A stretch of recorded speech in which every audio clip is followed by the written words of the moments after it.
Greetings from the south of France for the latest round of the Endurance Trophy within the Renault Sport Trophy. This is the typically now Saturday race of 70 minutes plus one lap for the amateur drivers to start, and then there'll be a pit stop and they'll hand over to their pro counterparts. We're already into round 6 of the season after visits to Spain, Italy, to Monaco, back to Monza in Italy, and then Red Bull Ring the last round about a month ago. We're here at Paul Ricard, at a swelteringly hot Paul Ricard, temperatures around 30 degrees ambient and 40 degrees track temperature. So greetings, my name's Johnny Palmer, Graham Goodwin to my right, who is the editor of dailysportscar.com, and we enjoyed a race, as I say, just over a month ago in Austria, in which the pros started. Well, this is switching around and an opportunity for the AM part of the race, the drivers to score their points. It alternates like that through the season,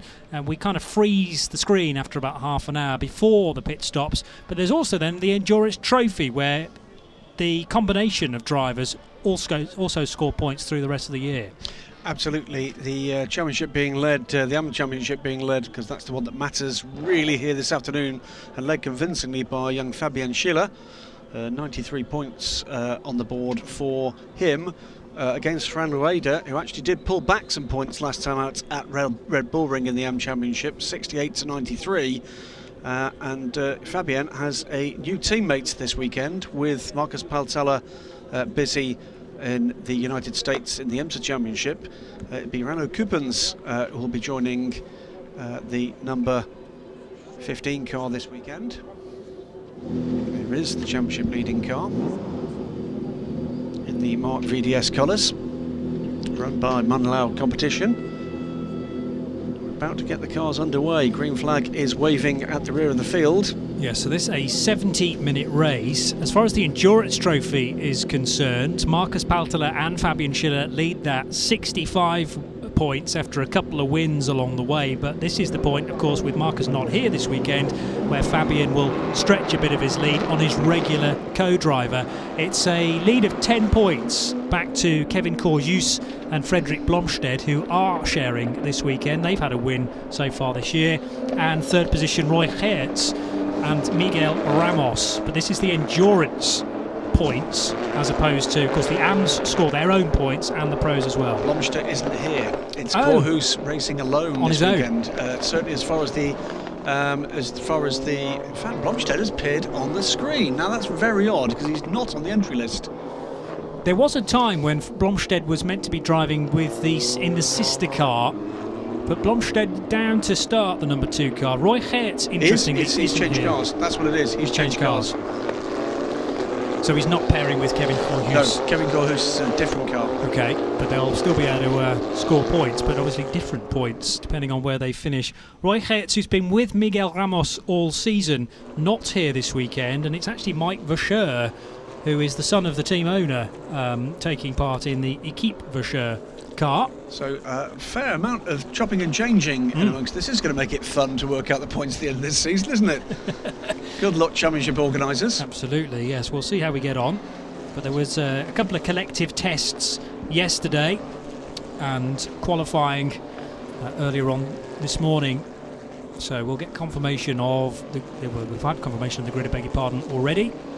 And these cars then working their way through the Mistral chicane. A couple of the Oregon cars there together. Oregon team machines, easy to pick out with their purple fronts, yellow mid-bodies and green rears. But it is the 2 Mark VDS EG 0.0 cars that lead the way down into Scene Corner. Very, very quick entry indeed into that part of the circuit. And then this tight, or ever-tightening right-hander to complete the lap. So Fran Rueda to start the number 15 car from pole position. Fabian Schiller is carrying weight. There is a success ballast system utilised in the Renault Sport Trophy, but it's a lot less weight than he carried at Red Bull Ring. 80 kilos he had on the up and down nature of Spielberg circuit. It's 30 kilos here on a relatively flat circuit. There is a bit of elevation change. Not easily detectable from our camera positions, but when you ride it on a bicycle or indeed drive it, you realise that certainly the Mistral straight really gains height towards the end of it into Scene Corner itself. Watch as well in this race the number 21 car, the Keep Vischer car, shared by the Schotthursts, and that car quickest in all three free practice sessions, collective test sessions this weekend so far. But a little way down the order on this grid, but could be interesting to see whether or not that makes progress as we come through. For the moment, off pulls the pace car. I'm ready to go racing, Johnny. Yeah, so it is to the left-hand side, Ruder and Fabian Schiller on the right as they head then down towards the first corner, and who gets the better of the starts? The number 9 car then of Fabian Schiller in the blue livery. The blue detailing is now to driver's right, so Schiller trying to make a move on his teammate. Can he go around the outside? It looks like he can. Fabian Schiller for the lead then from second position on the grid, but Ruder's not too happy with that. Takes out a couple of the marker posts as they work their way out of turn 2 and down this short-ish straight towards a tight right-hand entrance, and there was also some progress being made there from possibly Christophe Amor. It's a 7 car. The 7 car went very wide. It's so Belen. Jelle Belen who was gaining ground up to 4th position. Indeed. So Schiller, Ruder, then Miguel Ramos in the Vodafone back car, and then Jelle Belen in 4th position. 5th place is Fred Blomstedt, and in 6th position Christophe Amor in the 17 car. There is Amor 6th in the sequence, ahead of the first of the Oregon machines. That's Davide Roda. Into the Mistral chicane they go for the first time then, and I reckon that these two Mark VDS teammates are going to stick with each other for a fairly long time, possibly their whole of their stint, in fairness. Can they start to make a gap on Miguel Ramos, I wonder? And don't discount people like Jeroen Schotthorst, who is midfield at the moment, but Peter Schotthorst will show great pace once he gets on board that number 21 car, running in the middle order at the moment behind the Roda machine. And if you're wondering about the name in 13th position, that's Mr. Dew, known simply as DUE, Dew. That was the seat that was formerly held by Ash Hand, but we've not seen Ash since Imola. So Dew took the drive for the 2 races at Red Bull Ring and continues on here at Le Castellet. Sound timing and scoring as well, Johnny. Kevin Korhus has not taken the start. Interesting, okay. I realised that we were only 14 cars rather than 15, and was trying to work out which one we were missing. So Kevin Korhus, sadly, Fred Blomstedt's more regular teammate, but as we've said, Blomstedt's in a different car this weekend in the number 2, and Korhus, for whatever reason, not in this one. He was due to do a solo drive. Indeed, yeah, does not appear to have taken the start. Still, that fight for 3rd position, the number 7 car. Jelle Belen looking for a way round, and on the inside, there's contact there with Ramos. Ramos spun around. So that was Jelle Belen and Miguel Ramos, and Ramos rejoining right in the thick of action here, and there's more another contact contact as well. on the Oregon cars, number 1 car of Davide Roda. And that's, well, Miguel Ramos' race at the 2nd race at Red Bull Ring ended with contact. It doesn't end the race this time for him, but there was fairly significant contact there that turned him around. Yep. The green car was up the inside of the car. Jelle Belen trying to make progress there, and Miguel Ramos wanting the apex at the same time that Jelle wanted it, and contact was made. This was not too much to worry about. That was just the number 1 car of Davide Roda saying, no you don't, sunshine, this is my corner, and these cars are made of stern stuff, so I'm sure that won't affect the handling of that machine at all. Meanwhile, Fabian Schiller has wasted no time at all getting into the lead of this race. He leads his teammate Van Ruder by 1.4 seconds now, but it's the 2 Team Mark VDS cars in charge. Schiller, De Ruder, and then Jelle Belen after that rather robust manoeuvre into 3rd position. Incident is under investigation. That assumes no fault at this stage. But Miguel Ramos has lost a substantial amount of ground, and 4 places to those 2 incidents, in fact. Getting close again between the 1 and the 19 car, so that's a recovering Miguel Ramos. And behind him is Jeroen Schothorst in 8th position. Headlights on now for Jelle Bielen, who's trying to charge his way through the order. Still air temperature 30 degrees. It's going to be swelteringly hot inside these cars. Bielen is ahead of Fred Blomstedt, who confused us for a moment at the start of the race. Not fully clocking that he changed cars at RACE-GP for this weekend. It's 1.5 seconds the gap for the two leaders, both the Mark VDS liveried cars and Mondial competition entered cars. Behind them, though, is then a further second and a half back to the battling Bielen and Fred Blomstedt. Blomstedt will be looking for a way by here. He's going to want to secure as many points as he can in this championship. Back from there, it's a big gap. It's a further 3.5 seconds now to the number 17 car. A little bit of ducking, diving, nipping, tucking and contact has pulled out some gaps behind this lead four.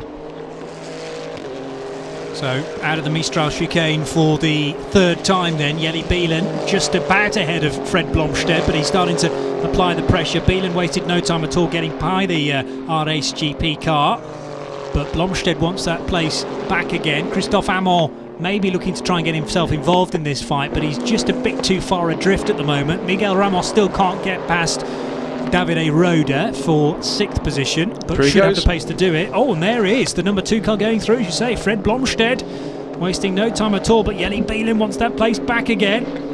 Good little battle this for 3rd and 4th position on the road, behind the 2 Mark VDS cars. Blomstedt has been looking the racier for the last lap or so, and neat little move there to take the place, and he's going to try and gap the green car now and set off in pursuit of the 2nd place number 15 Mark VDS machine, beginning to pull away. Fabian Schiller, by the way, is set a succession of fastest laps, Johnny, into the 204s now, 204.8, and with a gap of over 2.1 seconds now over Rader. So this is another chance to see the overtake for Fred Blomstedt, leaving it late, but he was given plenty of space by Jelle Bielen, wasn't he? Bielen, I think, just a bit too late on the brakes, maybe running wide mid-corner. Raoul Owen's name on the door of that number 2 car, by the way, as well. So Blomstedt sharing with the Brit Raoul Owens, and Kevin Corhus, as we've said, was meant to be doing a solo drive in the number 3 car, but sadly for him, not taking part in this race. We may well see him tomorrow, though, in the pro part of the solo races. Kevin Corhus's car is shown as stopped to the side of the circuit. That must have been on the warming up lap or in the first sector of the first lap. Didn't see the car on the start grid. On the original entry list I got there were 15 cars, and there's only 14 on the screen at the moment, so we are certainly missing one. Anyway, the 3rd place fight now working its way into the Scene corner.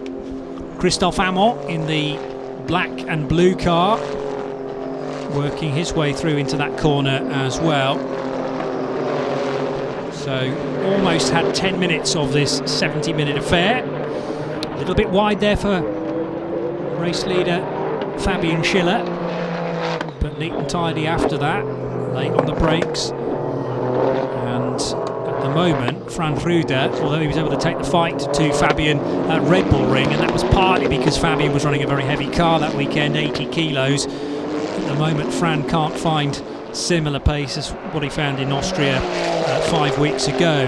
The situation will change, of course, when the pros take over, with this weekend Tanot Satyen Tirakul set to take over from Fran Ruder, and Renault Coupens, a bit of an unknown entity as far as the Renault Sport Trophy is concerned, deputising for Marcus Paltela, who is busy overseas over the Atlantic in the IMSA Championship. Renault, though, has long history with the Mark VDS squad, back to Gilles Vertigo days and then into the early days of the 4GT, the GT1 cars, with Renault involved in the various campaigns.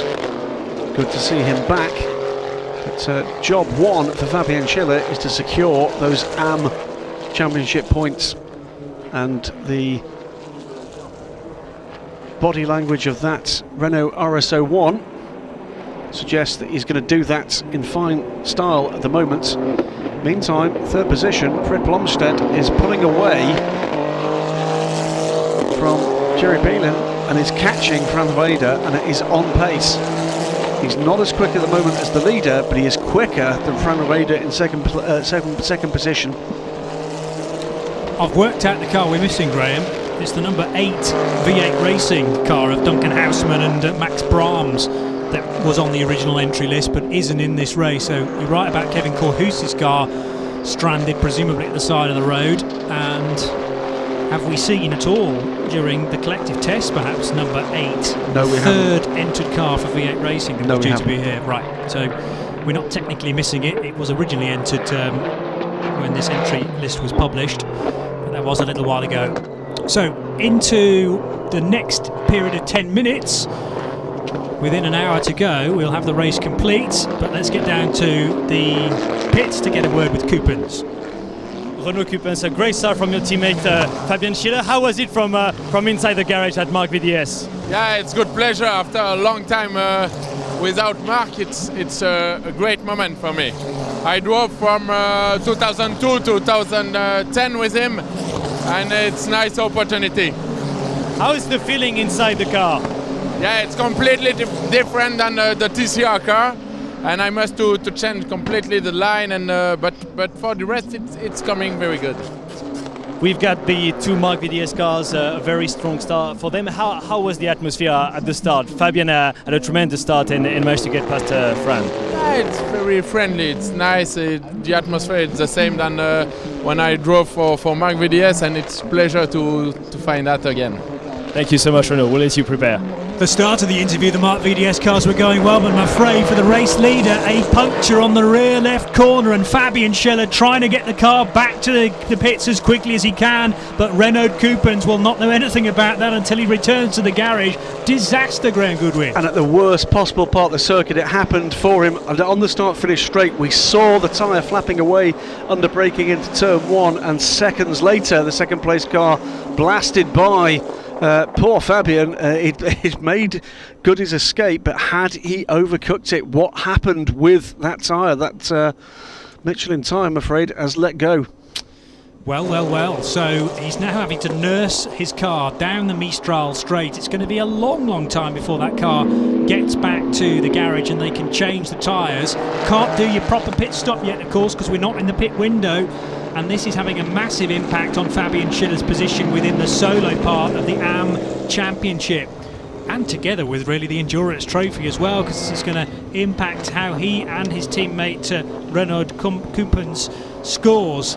So all of a sudden pendulum swings in the direction of Fran Weider and Tanat Satyanthirakul, who now lead the race. Remember, they took pole position as well. Car 15 back out front from Frederik Blomstedt in second position and Jelly Bielen up to third. Well, let's have a look at exactly how this leaves things. We've got the points leader at the moment having dropped all the way to the back of the field and is still trying to make his way around to get that tyre changed. The leader of the race now, Fran Weider, is the second place car in the AM Championship, some way back, but this is a mighty points advantage potentially for Fran Weider, but almost in his wheel tracks now is Fred Blomstedt, who is fourth in the championship and not that far behind. The gap 24 points between Blomstedt and Fran Weider. Blomstedt needs these 25 points of this race very badly indeed, but then so does Fran Weider. Fran Weider gets these 25 points and Fabian Schiller, as it looks likely, nil scores here, and he's right back in the championship.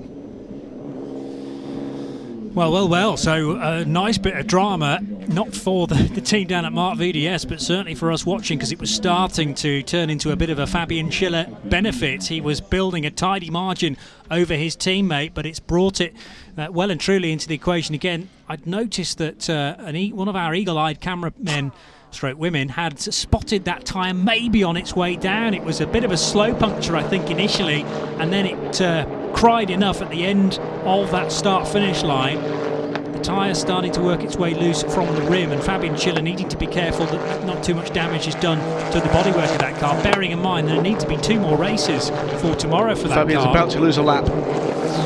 Here comes Franz Ruder and overtakes his teammate Frederick Blomstedt going through as well. Jelle Bielen will follow suit in a moment or two. Marshall's doing a grand job there covering the area where Fabian Schiller is with white flags, which indicates a slow car on track. Now these cars, I presume, from Mark VDS are going to be set up in a relatively similar way, so will Frank Ruder now be slightly concerned about that rear left tyre, I wonder?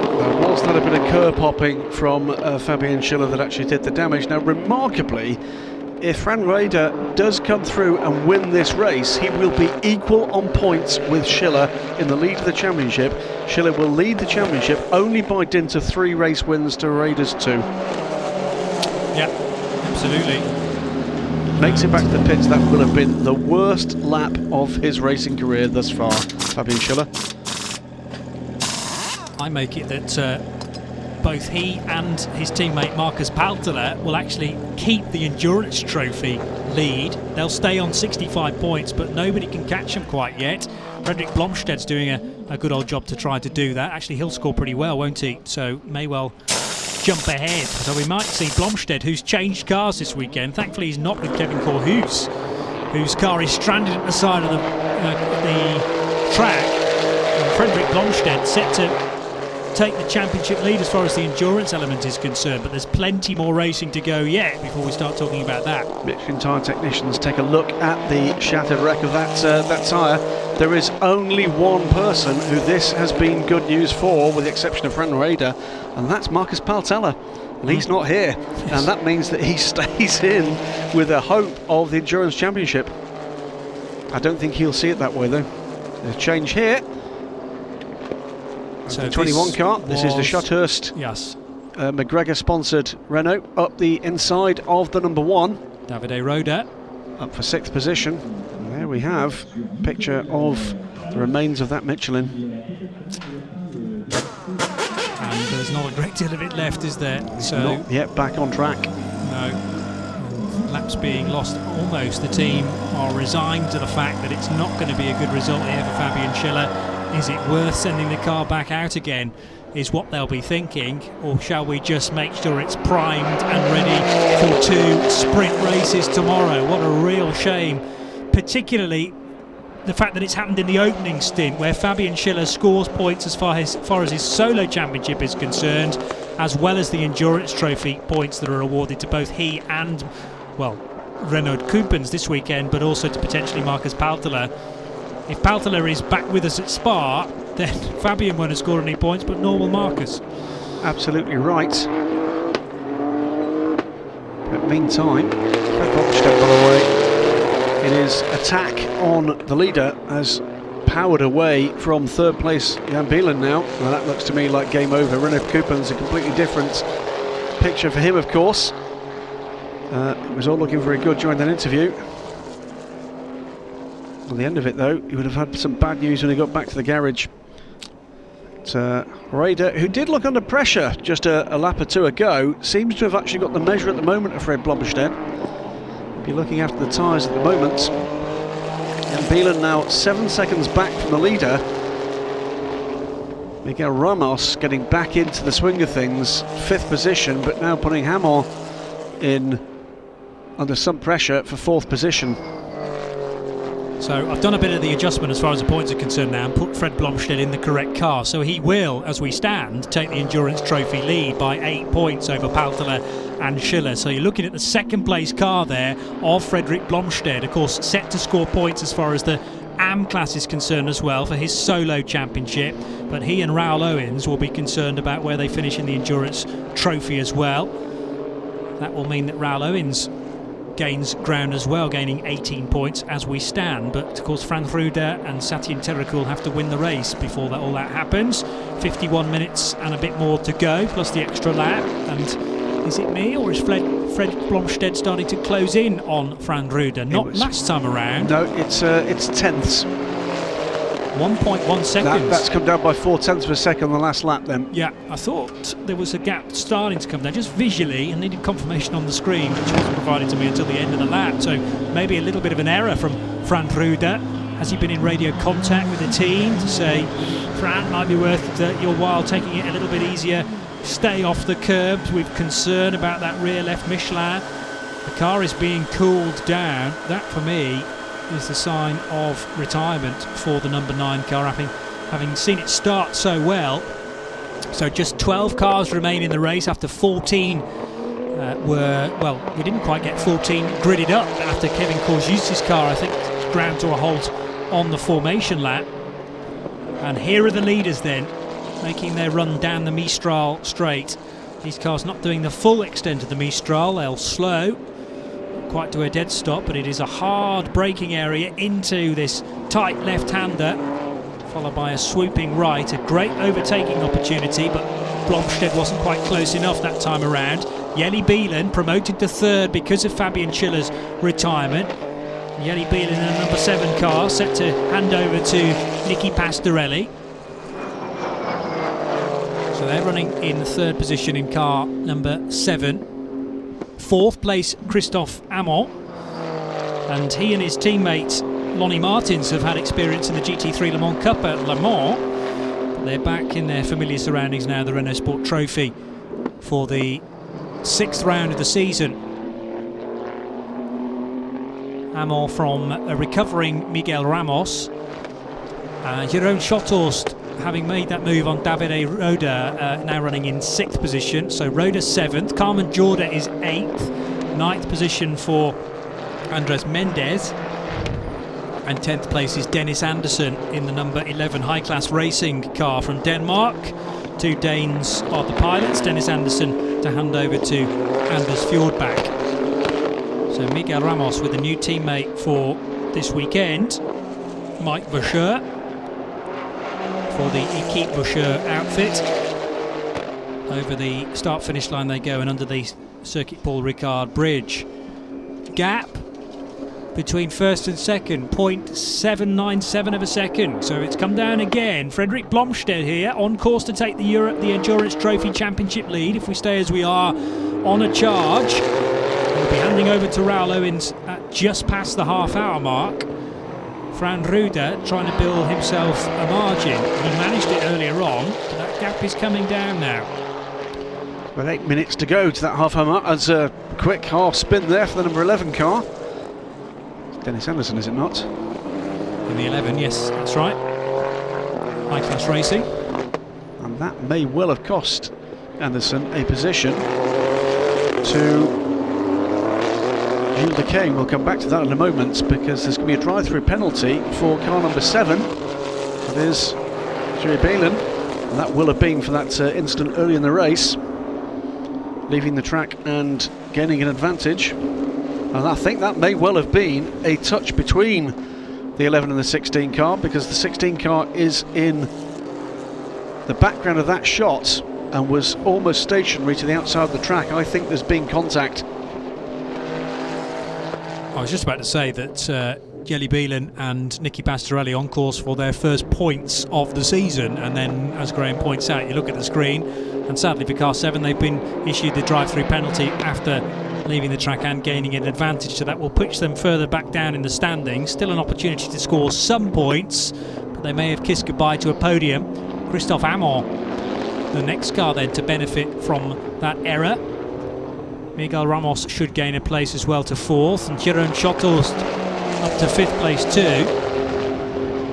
The gap starting to fluctuate a little bit now between Ruder and Frederik Blomstedt, 1st and 2nd. In the background, can't quite see the 3rd place car, Jelle Bielen. It might be that it's pitted. Yes, it has, that's why. Jelle Bielen has indeed pitted, but the new third place car is Amon, and it is nearly 13 seconds back from the leader. Here comes Bielen on that drive-through penalty.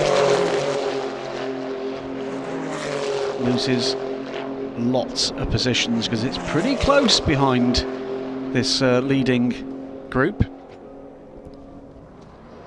So Team Mark VDS EG 0.0 lead the way from the RS GP entered Raoul Owens and Fred Blomstedt car. Raoul to do the second stint. Duquesne Engineering up to third place now. Christophe Amon and Lonnie Martins. They'll be thoroughly chuffed with that. Let's see how long they can stay there in car number 17. Got a brief look there of what's becoming a battle for sixth position. That's Cohen Jorda, Mendes, and then Gilles Duquesne, who is team owner of Duquesne Engineering, sharing that car this weekend with Nelson Pansetici again.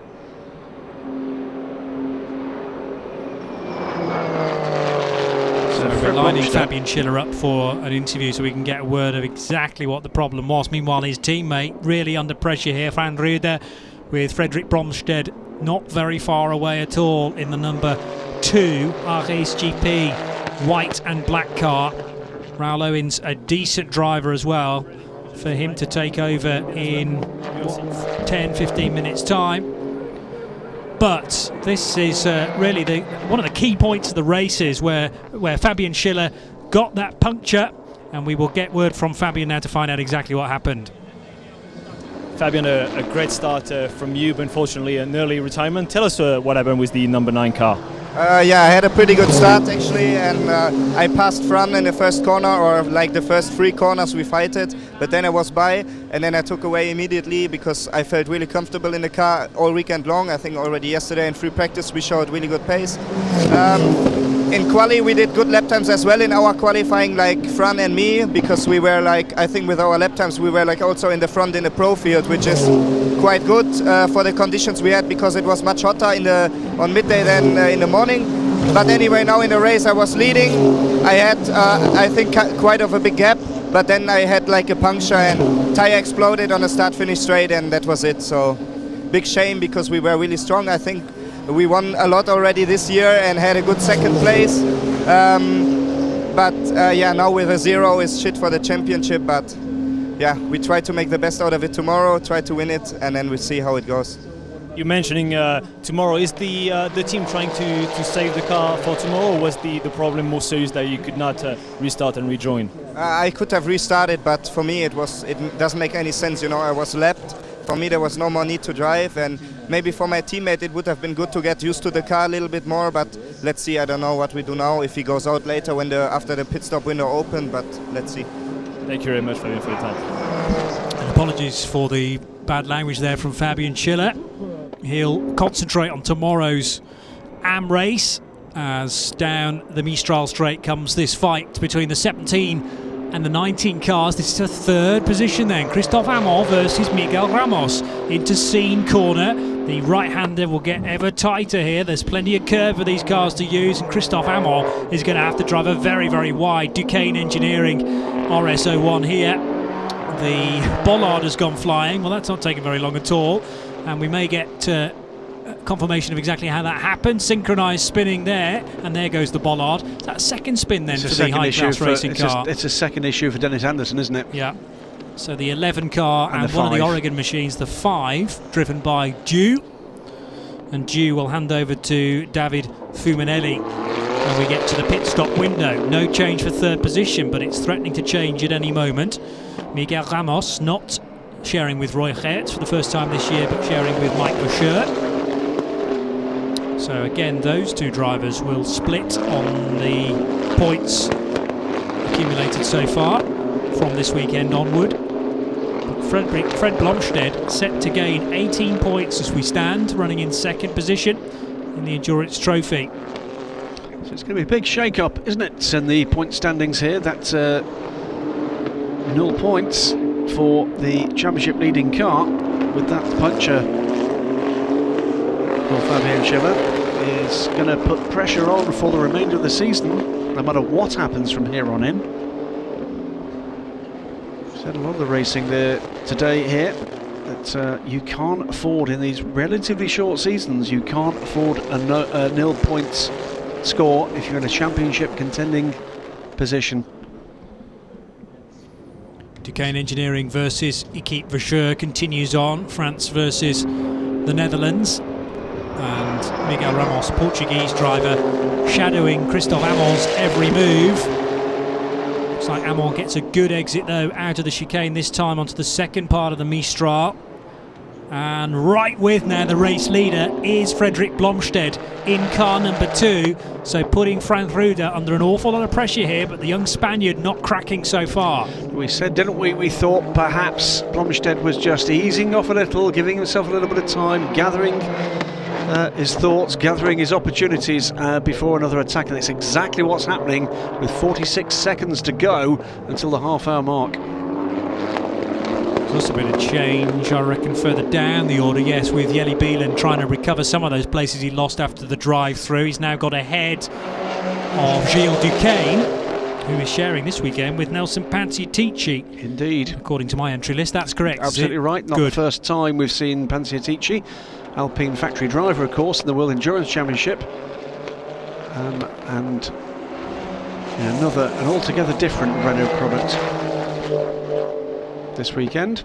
Yeah, Gilles Duquesne, no mean driver indeed in GT3 machinery. Is a wheelchair, Gilles. Fantastic effort with the Duquesne engineering squad in a variety of different formulae. And good to see him out there and driving well in a team that bears his name. So half an hour done, 40 minutes to go. The pit stop window, therefore, is open now. So if you choose to pit from this point, it is a perfectly legal stop to get the amateur driver out and the pro driver in. And points now awarded. Correct.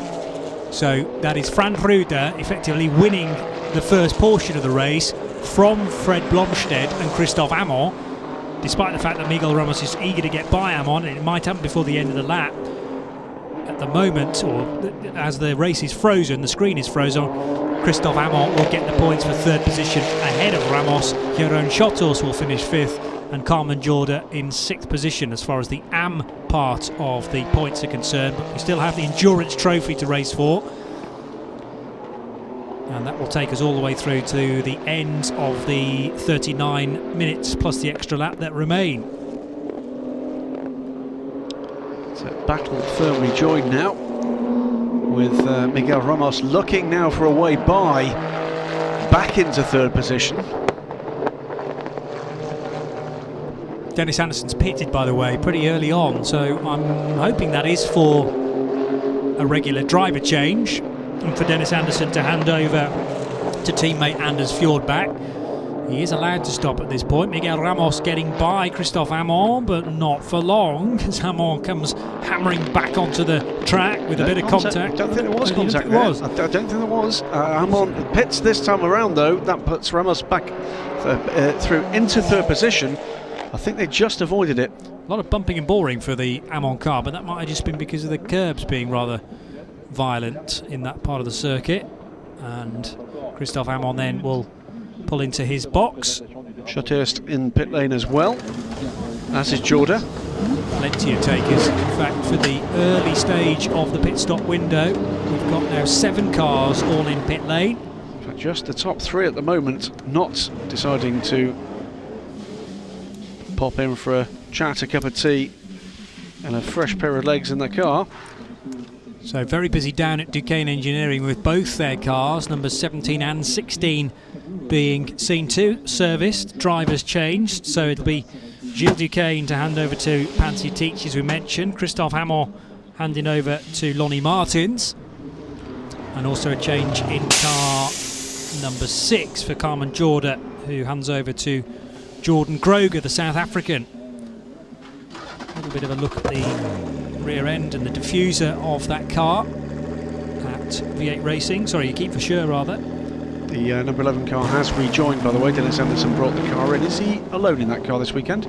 Dennis is sharing with Anders, I believe, in the 11 car, unless he's straight back out again. As we've proven this entry list is not 100% reliable. But I will scan through the collective tests to see whether we've had action from Fjordbach this weekend. Meanwhile, it is still virtually nose to tail for the lead of the race. But bear in mind, neither of these cars have pitted yet.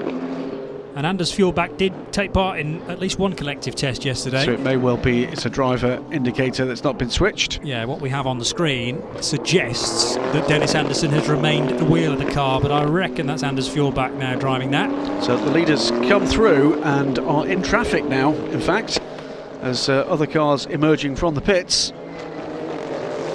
Miguel Ramos pits this time around, though, from third position. As we wait for Rader and Blomstedt to make that decision.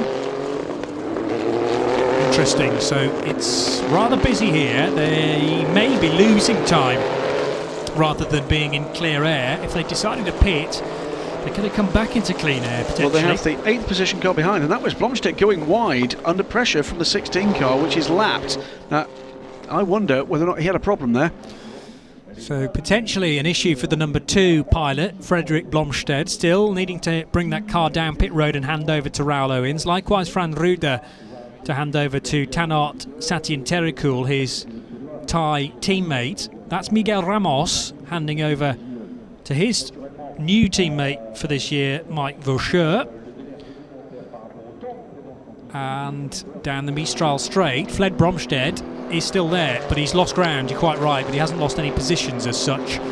Actually, it's Nelson Panciatici now in that 16 car looking to unlap himself from Blomstedt. And still showing Dennis Anderson in the number 11, interestingly. So we'll wait and see whether that changes, or perhaps Anders Fjordbach not able to compete this weekend for whatever reason. There's nothing to say that you can't do a solo drive. Obviously your teammate doesn't score any points though in the Endurance Trophy. Fran Ruder leading the way from Fred Blomstedt. There's a change for 4th position as Lonnie Martin goes ahead of Peter Schotthorst, and also a lapped Nelson Panciatici gaining ground. Now, does Blomstedt stay out? Yes, he does. So Blomstedt takes the lead of the race, I should say, from Fran Ruder, who decides to pit on this lap to hand over to Tanart Satin-Terikul. And this is a painful part of the race for Team Mark VDS. Their car stationary whilst Fred Blomstedt's building a massive lead now, but of course he owes us a pit stop. He's the only car not to stop now. Yep. And goes a full lap ahead of the rest of the field. Will do as soon as he loops round and potentially overtakes the Mark VDS car. They should get that out there before that happens. Car number 15. Now, I'm going to suppose that it's not Dennis Anderson on the basis that the first flying lap for the car is the fastest lap of the race for the number 11, which tends to indicate a change of driver. I would agree with that. So I would assume that Anders Fjordbach maybe hasn't turned the dial in the cockpit to tell everybody else that it's him now at the wheel. Still a Danish pilot for the Danish team, but Anders rather than Dennis. And back into the race goes the number 15 car, this time driven by Tanart Satin-Terikul though. Won't go a full lap down. Has lost, well, most teams doing their stops in a minute and a half there or thereabouts, and as Satin-Terikul breaks the timing beam in a moment or two at the end of the pit lane, I'll tell you how long the pit stop's been. 1 minute 26. Yep. Very respectable indeed.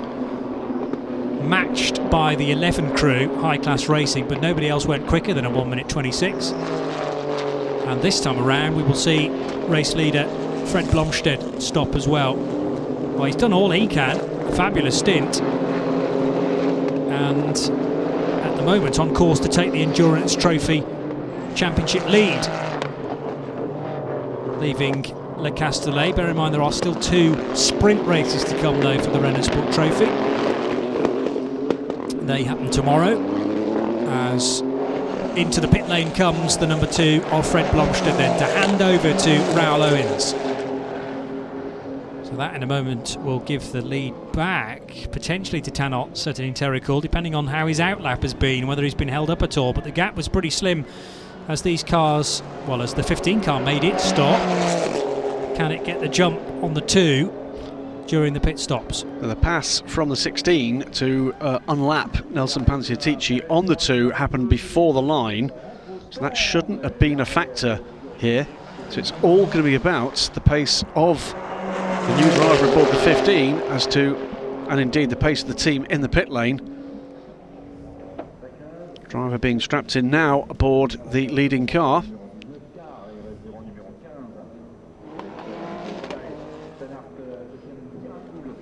15 car in the final sector.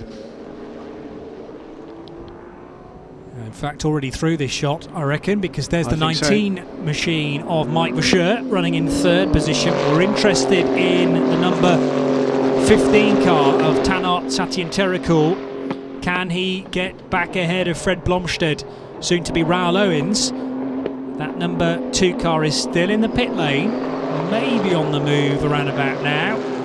Should be on the move around about now. In what order, though, are they going to come out from these pit stops? There's the third place machine of Mike Verschoor, but we're waiting for He's gone through. So we reckon that Satyinterikul has retained the race lead for Team Mark VDS. Mighty tight. Yes, I want to watch them through the split at sector 1 to see in what order they're in.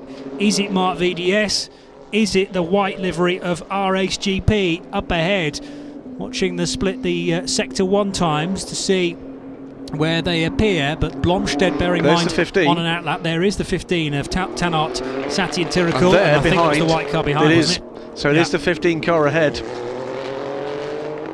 3.6 And seconds. that's quite a margin, isn't it, for what is still shown as Fred Blomstedt on screen, but I reckon that is Raoul Owens now driving that car. But that car lost 3 seconds in the pit stop to the 15 car. That's where the gap has come. It's come on pit lane.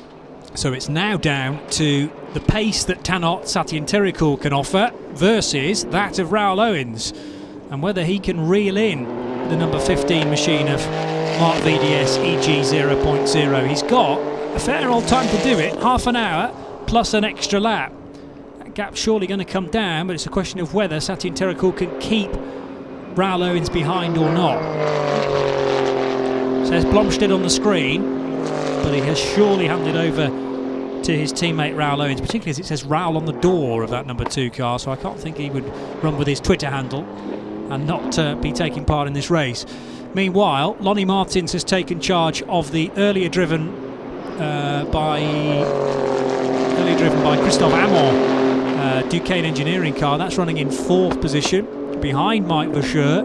Peter Schothorst, though, on a bit of a charge in the McGregor back car, number 21. So 5th is catching 4th, and both are catching 3rd at the moment. So Okay. the battle for 3rd position is about to be a 3-car affair. And Meantime, further back, Nelson Panziatici looking to make up ground and going quicker than the cars ahead of him. the incident involving cars 17 and 19, that's the Duquesne Engineering car of, well, at the time driven by Christophe Amon, and the 19 of Miguel Ramos is going to be investigated. Were either at fault for causing a collision. We'll get you an answer on that just as soon as we know. 28 minutes plus a lap to go. Not remarkably convinced there was contact, to be honest with you. Needed to see it from a different angle because the camera point's a little bit away from where that happened, where the incident happened. So race leader is Tanart Satyinterikul for Team Mark VDS EG 0.0. That car started by Fran Ruda, and Raoul Owens is now shown on our screen, I'm pleased to say, together with Anders Fjordbach in the number 11 high-class racing car. So that would all now tally. 2.3 seconds is the gap between Raoul Owens and Satyinterikul. It is coming down, and at a fair rate of knots, so gap between first and second will be next to nothing in probably 2 or 3 laps' time. There's the 3rd place car of Mike Verschoor, but far closer for 4th and 5th, and making the charge here comes Peter Schothorst. There's contact at the Mistral chicane, and over the high friction tarmac there goes Lonnie Martins. You could argue he's got case for doing that, because it was kind of his corner coming from a long, long way back. That was never on. That was never on. That was a bit naughty from Peter Schothorst. Absolutely. Yeah. And therefore I think Lonnie Martins, although he straight-lined most of the chicane, he didn't gain an advantage because that was his corner, I would have said. So Martin stays 4th, Schothorst 5th. It's a shame it had to not end like that, but the next bit of the race be like that, because Schothorst clearly has got more pace than Lonnie Martins. He just needed to wait for a better opportunity than trying to do it all in one corner. Still got just under half an hour to go.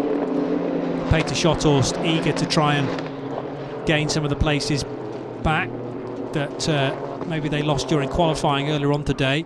Interestingly, Lonnie Martins has set the best Sector 2 time of anybody, but is that because he straight-lined the chicane? Possibly. Yeah. And therefore got a much better exit speed out of that Mistral chicane and down the back straight into the tight and twisty stuff towards the end, or sorry, the start of the lap, just before the Mistral straight. We are now for the first and second place cars. 2 seconds the gap between Satyen Terakul and Raoul Owens. There is Raoul. And this time, Peter Schotters is going to try and move around the outside of Lonnie Martins. Lonnie with a bag load of opposite lock there, and this time the move is made without contact. Don't want to speak too early. Yes. And Schotters managed to wrestle away from Lonnie Martins' 4th position there after a full-on attack at the Mistral chicane a lap ago. Now, how long can Verschoor held off the charging Peter Schotters? We'll wait and see. Just 2 seconds, the gap. Schotters absolutely on the ragged edge here. Pantiatici, meanwhile, is up to 6th, but now has a big gap to close before he gets on to terms with these 3. I think about 15 seconds to find. He does. Oh, another bit of contact in the entry into that chicane. That's the number 4 Oregon car. Fascio, and was it Jordan Grogor? I think it might have been. Who again sets a very quick middle sector by dint of straight on in the chicane after the contact. So it's getting a little bit wild out there at the moment.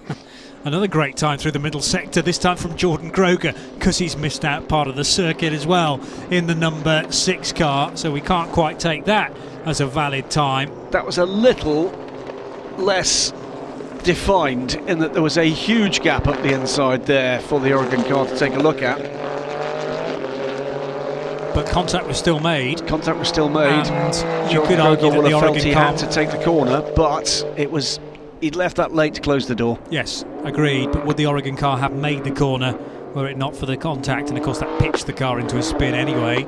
They both lost a little bit of time. Well, actually Jordan Grogor gained time by, if you look at the sector times, because he's now the quickest car through sector 2, so it's meant a rapid lap for him, the car's best in fact of the race. Jordan Grogor is pushing on anyway, but helped by a super quick time through the middle sector there. So it is Satyen Terakul from Raoul Owens, Mike Verschoor running in 3rd from Peter Schotters now, who's on a bit of a charge and is much quicker than Mike Verschoor. Up the road in 3rd position. Nelson Pantiatici also charging on. He's quicker in turn than Lonnie Martins and quicker than Peter Schotters. Jordan Grogor is 7th. Bruno Bonifacio is in 8th position. The Brazilian in car number 4. And then it's Nicky Pastorelli and Anders Fjordbach. I think Pantiatici has got speed enough here to get in amongst the battle for 3rd position before the end of this race. He is taking full seconds out of that advantage. Gap now down to about 13 seconds. 22 minutes remain. It's going to be tight. Still looking good as far as Frederick Blomsted's concerned, as far as the Endurance Trophy is concerned. He'll gain 18 points, whereas Marcus Paltler, Fabian Schiller, Kevin Courteus all will score 0, so he jumps ahead of all 3 of those drivers and extends a lead to 8 points potentially. Raoul Owens, his co-driver for this weekend, will move up to 5th position in the Endurance Trophy as well. And is catching the leader at the moment. He's catching the leader of this race. So there might be more points on offer here. Well, that's discounted Nelson Pantiatici, isn't it? A bit of a fly in the ointment there. Pantiatici new to the championship. We'll see how well he does. Side by side down the main straight, as that's a good move being done by Peter Schotters to give him 3rd position. So Schotters from Verschoor now and Lonnie Martins, their 3rd, 4th and 5th positions with 21.5 minutes to go. And are all these cars quicker than the leader? Yes, they are. Pansy-Tici's taken it almost to another level with a 2:05.2 last time around. He's still running in 6th. That takes 1.7 seconds out of the third position car, albeit they're involved in this battle. But Pansy-Tici now is 14 seconds back from third place in 6th, taking chunks out of this trio as they get stuck into their own private battles here. Schothurst, I think, is going to be able to pull away, but can Pansy-Tici catch any of these three in the remaining 21 minutes? Over the curb there from Lonnie Martins, trying to gain time. Oh, and a squeal from the rear tyres as well. He very nearly pitched his car into a spin there at the Mistral chicane, but still keeps things pointed in the right direction. So down the rest of the Mistral straight goes this fight for 4th position between Mike Verschoor and Lonnie Martins. Nelson Pansy-Tici is still catching those two cars. A personal best time now for that car, of course, through Sector 2. But an opportunity now for us to catch up with the other Mark VDS crew and Fran Ruder, who is fresh from the number 15 car after his opening stint. And maximum points for you in the M category this afternoon, but that was a bit tight with Fabian at the start. Tell us about your race. Yeah, it was really tight at the first few corners. He arrived first in the braking zone. We braked nearly in the same time. I was in the inside, but immediately you have the other corner, so he was in the inside. I tried to maintain the outside, but I couldn't do anything, and he overtook me. And from there on, he was faster than me in the beginning. I have to say I was the heaviest car out there of the top 5, I think. So I really struggled a bit with the difference in weight, but I was really lucky that he got the puncture and I got the points, because now the championship is getting better, more exciting, because I got a huge amount of points in this race. Your teammate Tanat is still leading the race, but the pressure is coming up from behind. How is it to leave it from the pit wall here? Is it not too tense from your perspective? Well, yeah, it's really, everyone's quiet right now. We are focused on watching the times and everything. We hope we can do P1, but as I say, we have the 50 kilo heavier car than Owen, so it will be tough for him to maintain the position, but we hope he can do. Thank you, Fran. We'll let you watch the end of the race. Yeah, that's one thing we haven't properly taken into account is the success ballast system, and it's all down to your fastest time over a race distance compared to, or the fastest lap time during a race compared to one of the slowest runners, and depending on the percentage of the difference, you get penalties applied, Absolutely. weight applied, and it's a maximum of 80 kilos. That's what Fabian Schiller carried in Austria. This time 50 kilos for the number 15 car. Back to the race, and there are now, I think, 4 chases to watch. One is the lead battle, half a second now between the number 15 and the number 2 car. The second one is Peter Schothurst, who's briefly set the fastest lap of the race at 2:04.894, 15 seconds back from I was just about to say, as we see the battle behind Peter Schothurst between Verschoor and Lonnie Martins. Seeing the 17 car briefly off circuit. This is the battle for 4th. They're being caught though by Nelson Pansy-Tici, who has now got the fastest lap of the race at 2:04.785. So this is developing nicely. 18 minutes remain, and this is not done for any of the significant positions yet. So what you're asking us to do is keep our eyes on Peter Schothurst, on Nelson Pansy-Tici, who have both claimed the fastest lap. In fact, he's back in the hands of Schothurst now. It's the 2:03s now. Yes. Also keep our eye on the 4th place battle involving Mike Verschoor and Lonnie Martins, and also, whilst we mentioned it, the lead battle, which is Tanat Satinterikul trying to drive as wide a car as he can to keep behind him Raoul Owens. Schothurst took nearly 4 seconds out the leader on that lap. Wowzers. Okay, so we might have 3 for the lead by the end of this, and Nelson Pansy-Tici is closing in at a massive rate of knots on the Mike Verschoor Lonnie Martins battle. 2.5 seconds quicker than either of them on the last lap as well. The way Mike and Lonnie are racing, they may not have much of their cars left, frankly, when Pansy-Tici reaches them.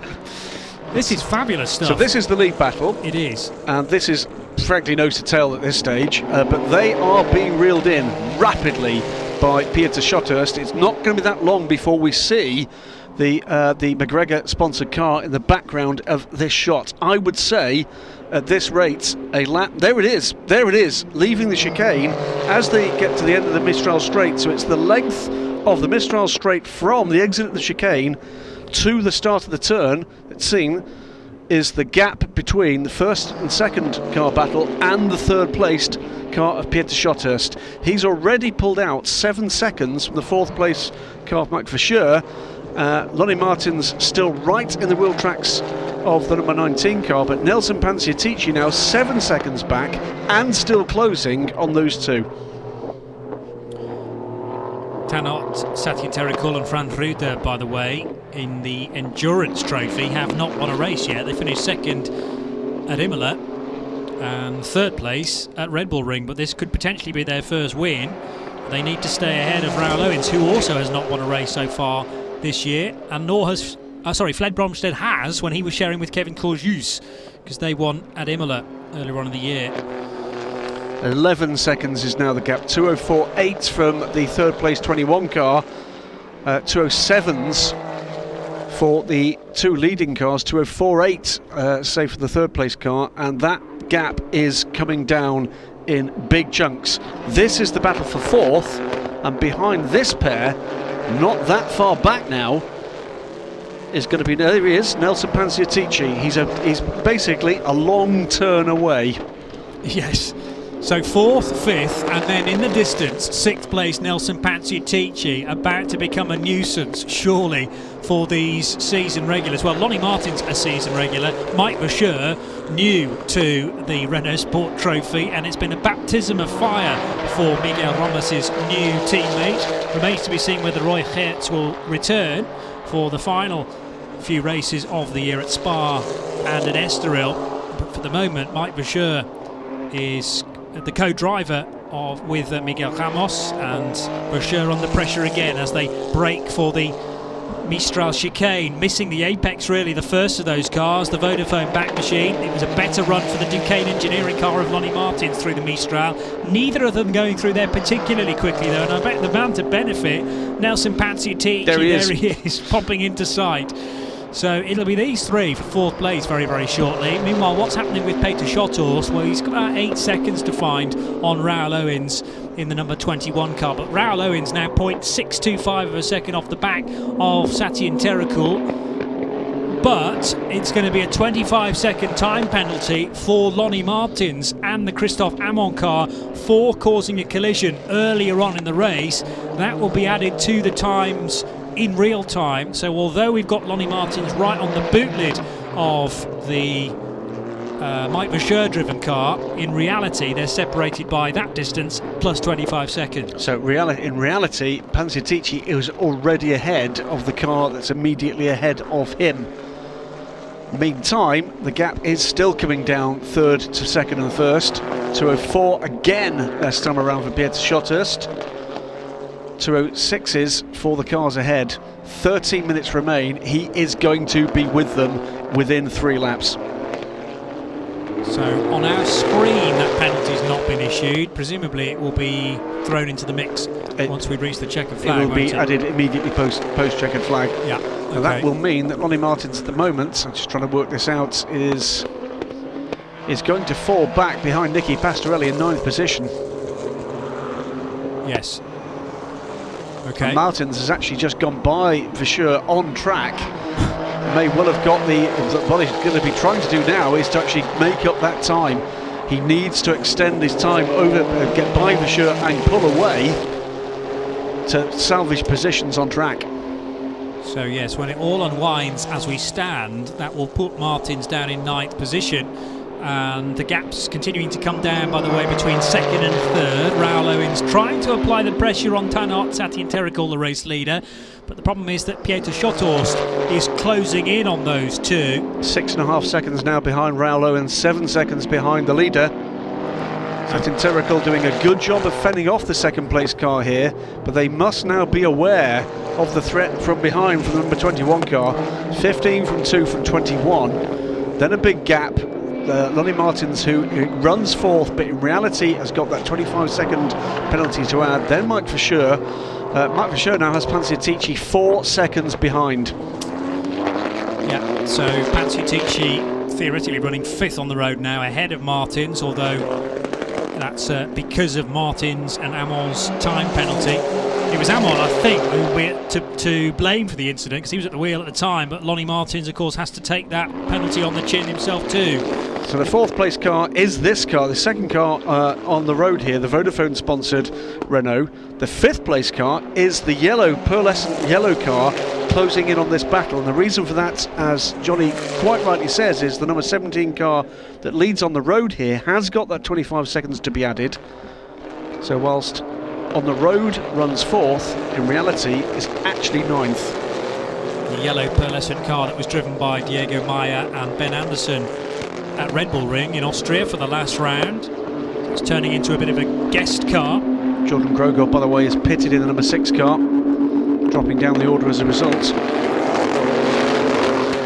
It's got Gilles Duquesne has the yellow car, and Nelson Panciatici assigned to it this weekend. And where is Panciatici now? He's within 3 seconds of Mike Verschoor. And there is a representation of the gap between the Vodafone machine. Bear in mind the first car in that shot, Lonnie Martins, has been given a 25-second penalty. So although it's fourth on the road, it'll be much further down than that come the final result. But as we stand, it's Martins from Verschoor from a rapid-looking Nelson Panciatici. The gap continues to fall between Satin Tericul in the lead of the race and Pieter Schothorst in third. So as the race continues, we're into the final 10 minutes now, plus the extra lap. Remember, let's get a bit more news from down in the pit lane here at Le Castellet. France, very strong pace from Pieter Schothorst in the number 21 Equipe Verschoor car. How do you explain it? We built the car, as I told already, in endurance. So the warm is not so picking up our car heavy. So I think that is the point. In the beginning we lose, but then on the end the car keeps the same. We got some problem with the water temperature at the moment, so I don't know, the water is getting very high in the car we hear, so I hope the car keeps continuing. And the other car has a lot of weight, but is doing also okay. You're mentioning the other car, the number 19, your son Mike Verschoor. That's his first weekend in Renault Sport Trophy, and he is doing very strongly out there as well. Yeah, he has to learn a lot, but okay, he's learning. And he's never raced it, so yeah, it's not bad. But still some minutes to go. I saw some other races like Le Mans lost in the last round, so keep my fingers crossed. Thank you so much, Fred. I get the feeling France for sure is a bit of a difficult man to impress, particularly if your Mike is son. That's a competitive dad right there. Good luck over dinner later, Mike Verschoor. Yeah, he's doing okay. He's doing okay. He's not leading the race. Yeah, he's running fourth on his debut. Room for improvement. Satin Tericul is leading the race. Tanat Satin Tericul, 28 laps in the book and 1.1 seconds his advantage over Raoul Owens, but Pieter Schothorst will be causing them a bit of concern because of the top 3. It's Schothorst setting the best times, and of the top 6 still Nelson Panciatici in that pearlescent yellow car, which is the most impressive. 8 minutes remain, and watching for where Panciatici now is, he's right with Mike Verschoor. Anders Fjordback, by the way, being warned about not respecting the track limits. A black and white warning flag waved in his direction, and that's the 6 car. That's the 6 car. That's all right. I thought for a moment then that was Nelson Panciatici. Oh, that's why. Into the pit lane, but no, it's Groger's car, Jordan Groger's car, started by Carmen Jorda, and there was contact there. Bonifacio. Bruno Bonifacio in the number 4 car for Oregon team. So that's dislodged some of the rear bodywork, maybe the all-important diffuser on that car, and clearly Jordan Groger not happy with the way it's behaving. So 2 things to look for now. There is the Schothorst car, but we just heard from Franz Verschoor, hugely experienced team owner in a variety of formulae, not least of which, of course, at Le Mans 24 Hours, where his team has taken a class win in LMP2 in the past. But in Renault 1-make racing, they're a massive force. And is there a potential problem looming for the number 21 car with water temperature? Certainly the times have dropped off a bit. That was a much slower time, in fact, from Pieter Schothorst last time. Lost time for the first time since he cleared into third position, but did he, I wonder, stumble over the remains of that incident we've just seen? I wonder whether or not that's a factor. Raoul Owens seemed to have kind of girded his loins and gone for another crack at this lead battle. He's back into the 10th. Peter Schotthurst does seem to have found the pace again, but he's not taking the big chunks out anymore. Now, is that the water temperature? Is it the tyres? Let's wait and see. Here, meanwhile, this is the battle between Nelson Panciatici and Mike Verschoor. This is the battle for 5th position. Panciatici looking for a way by, looks up the inside where there is a wall. That's not going to work. Mike defends it anyway. He goes to the outside, and Panciatici sweeps by. Great move by the hugely experienced driver, and is now going to set about Ollie Martins, who in reality is not a force in this race in position, but is the next car to overtake, and that's all that will matter at the moment to Nelson Panciatici. Although, with the charge being made by Lonnie Martins, he has improved his position now to 7th, I make it. Because 13 out of 25 is 38. You're absolutely right. So he's within the top 7, I reckon. You're now, absolutely right. He's improved by 2 positions. Yeah. So it's worth him continuing to push on, as it always is when you get a time penalty, and the team will have communicated that to him. Here is Nelson Panciatici then, side by side with Mike Verschoor. This was earlier on, around the outside at Scene Corner, and a great move from Panciatici to wrestle 5th place away. Panciatici sold Mike Verschoor the dummy there without a shadow of a doubt. There's a little bit of an overreaction there from Mike Verschoor, made it easy in the latter part of the Mistral for Panciatici to get by. So now it's a matter of what can, or indeed will, Panciatici do about the man ahead of him. Ollie Martins, he's not got another position I think that's going to be available to him in the time that remains. 4.5 minutes remain, plus that 1 lap. Peter Schotthurst still catching, but not at the rate he was against this pair. Ollie Martins is still 7th, ahead of Bruno Bonifacio and Nicky Pastorelli on corrected times. 4 minutes and a lap to go for Tanart Satyinterikul, who does seem to have got into a nice little rhythm now and is keeping Raoul Owens at a sensible distance. He's run a very good stint indeed. Satyinterikul. And as his teammate Fran Ruder made the point, they are on course for a meaty 25 points. Bear in mind they'd only scored 17 up until this point in the Endurance Trophy, so that bumps them up from joint 14th position in the drivers' standings to 6th place, equal 6th, and then 31 points adrift of Frederick Blomstedt, who is on course to become the new Endurance Trophy leader. Out of the final corner with 3 minutes to go the top 2. Satyinterikul still with work to do to fend off Raoul Owens. Peter Schotthurst that time around matching really Owens' time. I think he's in trouble. Do you? Okay. I think I don't think he's in race-ending trouble. I don't think he can challenge now. I don't think he's got the pace left in the car at this stage. Interesting that Lonnie Martins still has pace though, a 205.8 from Martins, a 207.2 from third placed Schotthurst. Even if Lonnie Martins was able to get through, it wouldn't actually make a difference to the final result because of Martins' penalty, but it does edge Martins a bit further up the order as far as his final place. He's definitely secure at the moment in 7th. You're absolutely right, and he can't get any better than that. He may be able to, he may drop further down, but he just needs to keep the pace up and continue racing on and try and forget for the moment anything about that 25-second penalty. Satyinterikul seems to have this one at the moment, unless Raoul Owens has saved something special for the very last. Peter Schotthurst not making the inroads now, 10th in this. So has he overdone it with the tyres? Is it that water temperature issue that Franz Verschoor was telling us about? Panciatici is with Martins though. And you have to say, at this point, if Panciatici got onto terms here, let him go. Yeah. If anything, it's an advantage.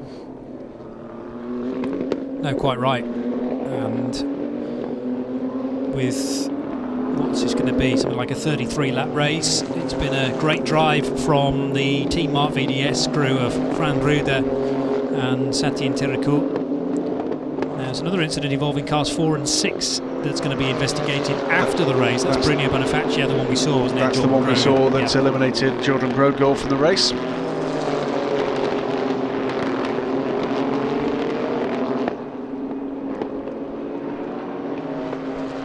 Leaders at turn number 1. Lonnie Martin's about to come under pressure here from Nelson Panciatici, so we could still get an overtake before the end of this race. What would you do here, Johnny? I would say the sensible thing for Martins to do is to let the yellow car through. He's not battling in for position, but if Panciatici has got the quicker car, he can make up more time. If this was the final lap, I'm not sure whether I would let Nelson through, but the problem is they've got one more to do at the end of this one. It's tricky. Lonnie Martins has raced very hard indeed, sometimes arguably a bit too hard, not respecting the track limits in certain places, and of course that contact which has led to the 25-second penalty.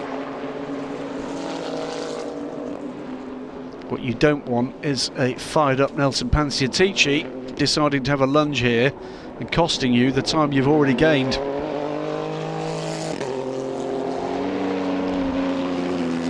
It's actually going to be 6th place for Lonnie Martins, because of course they all bump up one, don't they? And then so Panciatici will finish ahead in 4th, Verschure will finish 5th, but Bonifacio won't finish ahead of Martins. I'm wondering if he's let him go. He's let him go, has he not? That's Panciatici going slowly. Panciatici's got a problem. Very, very slowly indeed. Through Scene Corner. This is Nelson Panciatici, who's been on an absolute charge ever since he took the car over from Gilles Duquesne. Has he pushed too hard? Is that a puncture on the rear left? No, it's not. So it's a mechanical issue, an engine issue. Not quite sure. But the car doesn't look damaged. It looks like all 4 tyres are still inflated. And yes, indeed, that car, which was on course for 4th position, grinds to a halt, and not in a great place either. No, indeed, but we are on to the final lap. Yes, we are, for the race leader. 33 laps now done for Satyen Terracourt, and Pieter Schothorst has got ahead of Raoul Owens. That's a problem for Owens as well. This is side by side then for 2nd position on the final lap, bear in mind, and Pieter Schothorst, who was on great form at Red Bull Ring, having taken over from Jeroen Schothorst, who did the opening stint. There are yellow flags. There's a slow car. Is that fuel? Is it fuel for Panciatici, and is it fuel for Raoul Owens? It could be. It could be. It's going to be all changed. He's punching the wheel. He's punching the wheel in the car. Bear in mind, on my predicted points tallying, He's picked up again. He's picked up pace again. I can't deal with this. Frederick Blomstedt was on course to take the championship lead. Heaven knows what this means now. Now, I was almost ready to say Pieter Schothorst could be caught by Nelson Panciatici because he was losing time at such a degree to the yellow car. But then, I mean, dear me. Here is Satyen Terracourt, all of a sudden, surely not. Serenely out front. Is there a concern from Team Mark VDS about their fuel mileage? They're looking concerned. Well, to see other cars slowing down, and it looks like fuel as well. It's 4 seconds is the gap. That's Lonnie Martins, by the way, right behind Pieter Schothorst. Bear in mind, of course, they're thinking about Fabian Schiller's issue as well with the tyres. It's not been a great race all round for Mark VDS. And Lonnie Martins, by the way, is not far away from picking up another place here. Wow, okay. And Raoul Owens, meanwhile, has dropped out back to 5th and is not cleared Sector 2 yet. No, so Bruno Bonifacio might be the beneficiary of that, together with Nicky Pastorelli, who's currently running in 7th, and Anders Fjord back in 8th. They're glued to the screen here, but we're into the final sequence of corners for Tanart Satyen Terracourt. He's got this left-hander followed by medium speed to the sharp right-hander. This leads them onto the main straight, and the 15 car surely can be pushed home from here if necessary. Satyen Tirikul together with co-driver Fran Ruder with their first Endurance Trophy victory of the season. Congratulations to the young Spaniard and to the young Thai driver. Tanart and Fran very, very happy with that indeed. Who on earth is going to be home in second position? It's the Schotthorsts, Jeroen and Pieter Schotthorst for Equipe Vacher, home in second position. The 17 car on the road for Duquesne Engineering finishing in third. Lonnie Martins and Christophe Amon. We'll update you in a moment to tell you exactly where that number 17 car will finish, but certainly it'll be behind the number 19 Equipe Vacher car of Mike Vacher and Miguel Ramos. And we're still now waiting for, well, the walk-in wounded in cases, because Nelson Pansy-Ticci's car stopped on the track. It's a 25-second penalty, was it not? 25 seconds. And that means he's going to finish, Lonnie Martins is going to finish in 5th position. In 4th position, because they'll just switch places, won't they? Martins will slip to 4th. He won't slip behind. No, you're right. He won't. Well, that's a remarkable recovery. And dear me. That's the 2 car, isn't it? The 2 car will not finish the race. Blomstedt and Raoul Owens, they were on course to take the Endurance Trophy Championship lead here in France, and it's all gone utterly wrong. And the 21 car has stopped at turn 1 after taking the flag. So that was really close on fuel as well. It has to be fuel for all 3, doesn't it? Surely it does. But there you go. There's the 21 car has stopped after the flag. The race has not gone any longer than anyone expected. That's purely down to presumably a mathematical issue, or just the fact that the cars were burning more fuel than any of the teams expected. Perhaps the pace was a bit too much. Confirmation on the corrected times that Lonnie Martins does indeed finish in 4th position, so 1 place lost on his position on the road.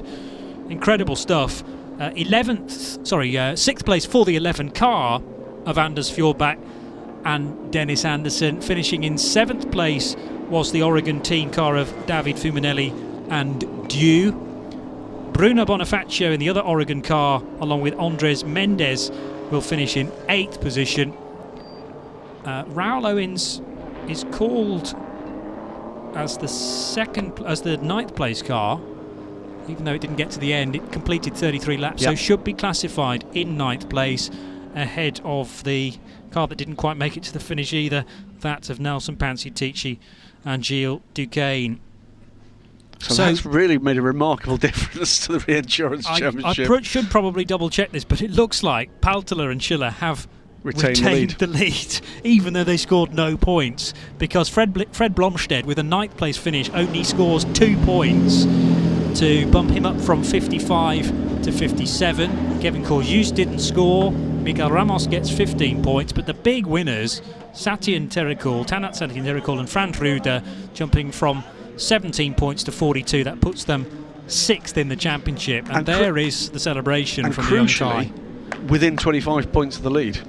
Yes, that's another good point. Absolutely, 23 now they trail, so it could be another non-finish. Let's hope not, for Marcus Palteler and Fabian Schiller, and a win for their teammates, and that might shift the championship entirely in the other direction.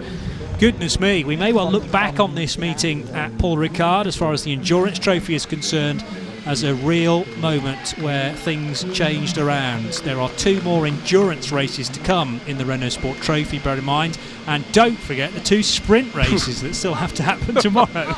Let's hope they get the fuel calculations right for those. Well, if we have a 10th of the entertainment we had in the last 20 minutes of that race in those, then it's going to be well worth tuning in. Fabulous stuff there from the Renault RSO ones, and great stuff. We shouldn't forget, by the way, the Satyen Tirikul, Fran Ruder effort there in the race-winning Team RVDS Renault. Half a second to the good. That's at the scoring point, isn't it? That's at the scoring point. Race 1. Yes. So, well, I'm not sure, actually.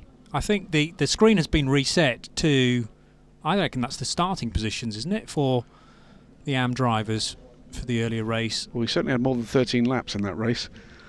Yes, indeed. I think that's the scoring positions.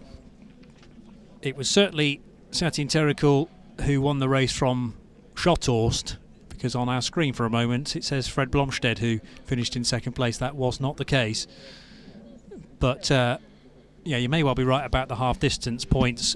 But let's get a word with the two gents of the moment, Tanart and Fran, down in the pit lane. Two very happy men here in Victory Lane after a scorching race at Paul Ricard. We start with you, Fran. Tell us about your stint in the AM category. Well, I'll say good. You know, it was at the end. I was really lucky that Fabian had that problem. At the start, yeah, I tried to maintain the position on the outside when he braked a bit later, but it was very difficult because we were the car that had the most weight. So we did a pretty good job. Tanart, you took over from Fran, and despite a heavier car, you managed to stay ahead of the number 2 car. How did you manage the gap despite having a heavier car? I was pushing as hard as I can because he also gained me a lot of gap. But then I think I was quite consistent. So with this track, I think it's a bit difficult to pass. So I think if I keep consistent, then he can't overtake me. Then just keep driving my own race, and then we won the race. Thank you very much, gentlemen. Enjoy the podium. I'm sure they will. They look a little bit sweaty, hot and bothered after that, but the Just Desserts is a very smart trophy to take home with them. Of course, it was very, very different for Team Mark VDS EG 0.0 at the start of the race, with the two cars locking out the front row, and Jelle Bielen was on the move early on, taking to the blue concrete there to driver's left, and a swoop around the outside for Fabian Schiller to take the race lead from Fran Ruder at the time. Miguel Ramos watching it all unfold in third position, and Jelle Bielen getting that place. Ruder, though, wasn't going to give Fabian Schiller the lead easily, and they charged their way down to that tight right-hander, which finally confirmed the race lead then for the young German. Jelle Bielen up the inside of Ramos early on. That resulted in a spin for the Portuguese and off track for Jelle Bielen. And some avoidance action needed by Christophe Amon together with the best placed Oregon car, that of Davide Roda. But then, one of the many changing points in the race, a puncture early on for Fabian Schiller, which resulted in retirement because the car quickly went a lap down. Fabian Schiller saw little point in rejoining and decided instead to concentrate on the sprint races yesterday. There was more contact at turn number 1 between the Oregon car of David Fuminelli, that was due I think at the wheel at the time, and the number 11 car of Dennis Anderson.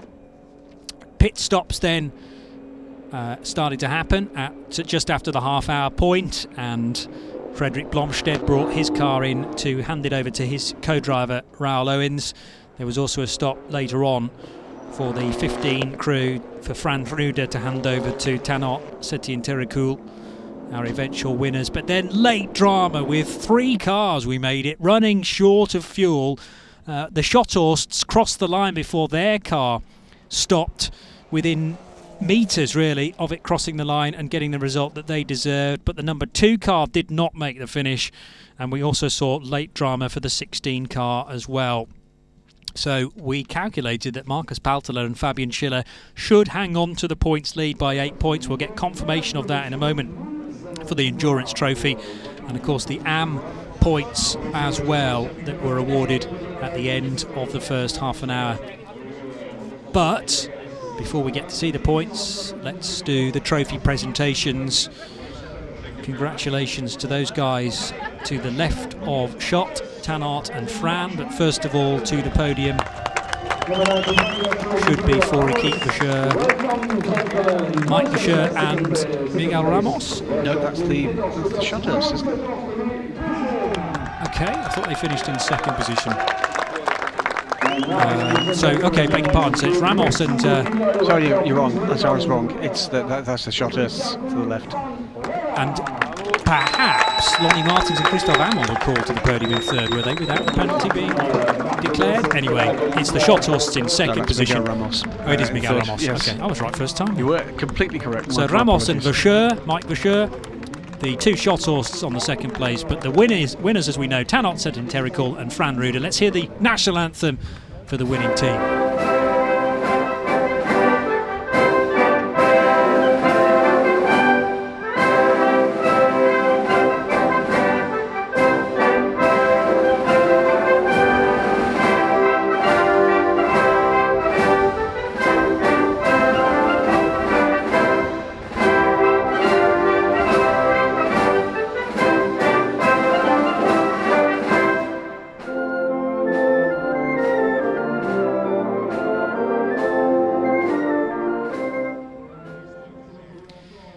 national anthem of España for Team Marc VDS, Estrella Garcia 0.0. And congratulations again to Fran Ruder, who is driving for his home team effectively, although of course Team Marc VDS does have its roots firmly within Belgium as well.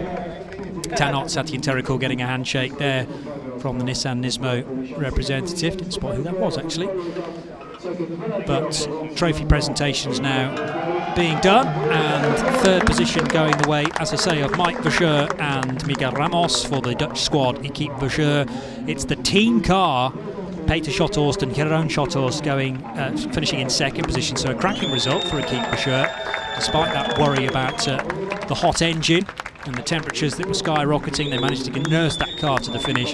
Tanot Satyinterikul and Fran Ruder, though, taking their first Endurance Trophy victory of the year. Their best result to this point was a third at Red Bull Ring. So plenty of entertainment there, lots going on throughout that race, but in particular in the closing stages with battles on track and dramas, we think, of a fuel-related nature for 2 or 3 cars. Doubt as to whether or not 1 or 2 of those cars were going to make it to the end, but a great run to the flag from the number 15 Marc VDS Renault. And, well, it closes things up, it keeps things interesting. Certainly does. I just wonder whether the Schothorst's issue after the flag was just to shut that car off as quickly as they could because of the water temperature, and they may well have just stopped it at their earliest opportunity rather than it being a fuel-related issue. So congratulations to Satyinterikul and to Fran Ruder, but Paltela and Schiller retain their championship lead. Unbelievable stuff. Goodbye for now.